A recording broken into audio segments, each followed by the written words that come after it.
আপনি তো মরবেন নাকি? মরবেন না? আপনি তো মরবেন, মরা যেহেতু লাগবে কি ফিরে আসেন। আমি আহ্বান করছি ফিরে আসেন। সুদ যারা খান সাবধান, ফিরে আসেন ইসলামের পথে। সমাজের রোগ এখন এগুলো। আমার এলাকায় যে নেই তা কিন্তু না, আমার এলাকায় আছে। আমার এলাকায় ওই যে আপনারা আসার পরে বলিলেন যে নারী আর পুরুষ এক জায়গায় হয়ে হুজুর হুহা করে, আমার এলাকায় আছে। বাধা দিতে যাবে, দাঁত মুখ খুলে দেবে, কিন্তু তারপরে প্রোটেস্ট, তারপরেও বাধা দিতে হবে। এক কথা বলেন না কেন? বাধা দিতে হবে না? বাধা দিতে হবে না? আপনি কেমন স্বামী গো, আপনার বউ আপনার রাতে একা ঘরে ফেলে ওই বাবার পায়ে গিয়ে তেল মালিশ করে?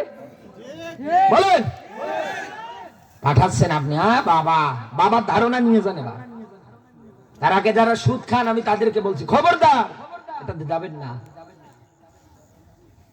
একটা সালাক আর একটা বোকা রাস্তা দিয়ে যায়, এক মুরব্বী চাচা তাকিয়ে তাকিয়ে দেখছে, দুইজনের সামনে আসে, ওর মাথায় কাঁঠাল। দুইজন মিলে চাচার কাছে গিয়ে ডাকতে বলে, চাচা এ কাঁঠাল কয় টাকা? বলে 50 টাকা নেবো কাঁঠাল। ঠিক আছে জলদি করে